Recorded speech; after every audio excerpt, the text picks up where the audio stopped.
kembali kita berjumpa di Lunch with Jesus. Saya berharap dimanapun kita berada saat ini, kita selalu dalam kondisi yang sehat tentunya ya. Bapak Ibu, saudara-saudari yang terkasih dalam Tuhan, saya mau bercerita sebuah kisah yang saya lihat di sebuah tayangan itu. Suatu kali, ada seorang anak kecil, mungkin usianya sekitar 5 atau 6 tahun. Anak tersebut sedang pergi ke minimarket, sebuah minimarket. Lalu dia sebetulnya pergi untuk mengambil beberapa bahan makanan, juga beberapa obat-obatan. Lalu dengan sigap, dengan cepat-cepat dia berlari menuju pintu keluar, karena anak tersebut sebetulnya tidak punya uang untuk membayar barang itu. Waktu dia sedang berlari, dia tertangkap oleh pegawai toko. Lalu pegawai toko langsung marah-marahi dia dan bilang untuk mengembalikan semua barang-barangnya. Ketika keributan ini terjadi dan terdengar oleh pemilik toko ini menghampiri mereka. Tapi pemilik toko ini melihat bahwa anak tersebut masih sangat kecil sebetulnya usianya. Lalu dia lihat bahwa barang yang diambil itu sebetulnya bahan makanan dan juga beberapa obat-obatan. Pemilik toko ini akhirnya menghampiri mereka, lalu berkata pada sang anak untuk sudah boleh pulang, dan bahkan pemilik toko ini memberikan sejumlah uang pada anak tersebut. Lalu berkata, pulanglah, jangan sampai berbuat mencuri lagi, katanya seperti itu. Anak ini menangis dan memeluk pemilik toko tersebut, lalu pulang. Pemilik toko ini memberi kesempatan yang kedua untuk anak itu dengan tidak menghukumnya, dengan tidak membiarkan dia dihakimi, dan membiarkan dia pulang pada keluarganya.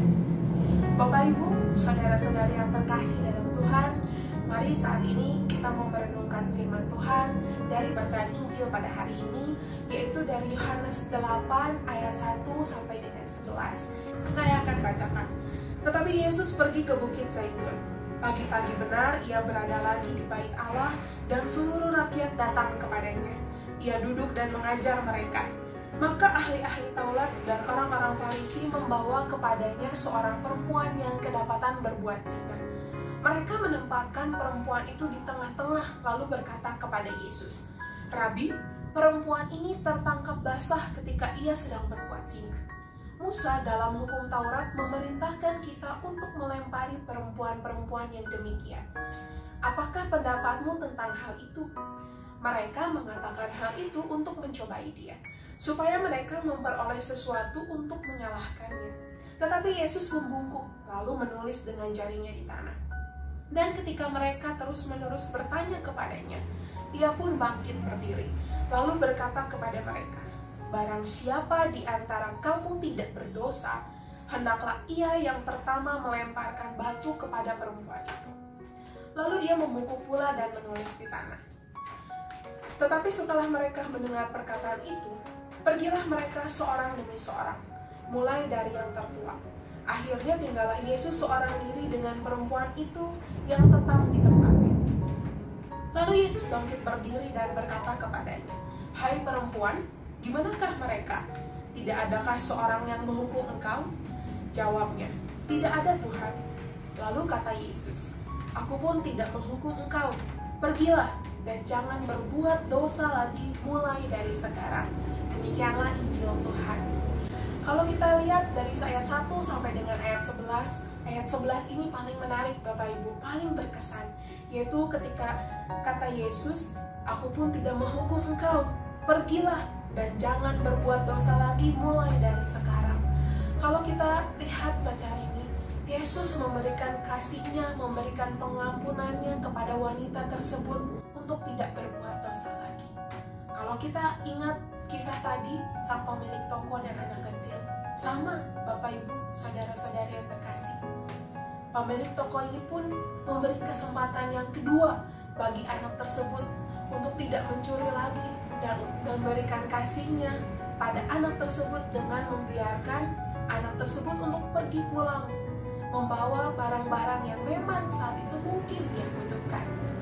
Bapak Ibu, saudara yang terkasih dalam Tuhan, kalau kita lihat apa yang dicontohkan Yesus adalah sebuah contoh kasih agape, kasih yang diberikan secara tulus tanpa memandang apapun, entah itu latar belakang, pekerjaan, status sosial, tapi betul-betul kasih yang tulus. Tuhan juga memberi contoh mengasihi yang sangat real. Dia mengasihi saya, mengasihi Bapak, Ibu, dan saudara-saudari dengan cara dia mati di kayu salib, menebus setiap kita, membayar lunas setiap kita, sehingga kita bisa mendapat kesempatan yang kedua untuk menjalankan setiap rencana yang sudah Tuhan rancangkan dalam hidup kita sedari awal kita dijadikan. Pada kesempatan ini kita mau belajar.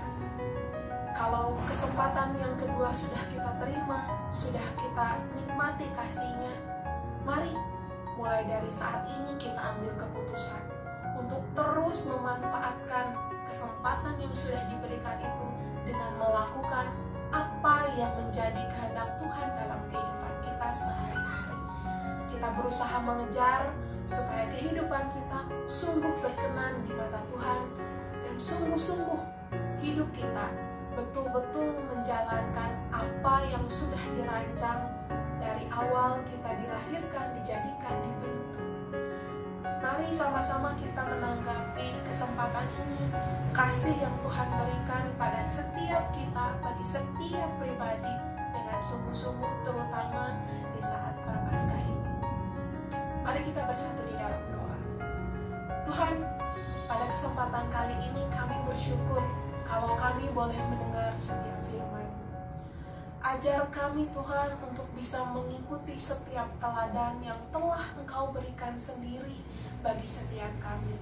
Bagaimana Engkau memberikan pengampunan, bagaimana kasih-Mu Tuhan yang membuat setiap kami punya kesempatan yang kedua untuk kembali bersama Engkau Tuhan, untuk bertobat, untuk percaya kembali bahwa setiap yang terjadi dalam kehidupan kami, Engkau yang sudah atur. Mampukan setiap kami Tuhan untuk terus mengejar setiap rancangan-rancangan-Mu dalam kehidupan kami boleh menjadi nyata. Ajar kami, bimbing kami Tuhan, sehingga seluruh kehidupan kami boleh menyenangkan hati. Terima kasih untuk kesempatan siang ini. Kami mau naikkan setiap doa dan kami mau naikkan setiap ucapan syukur kami dengan pengantaran Yesus Kristus Tuhan dan Juru Selamat kami. Amin. Dalam nama Bapa dan Putra dan Roh Kudus.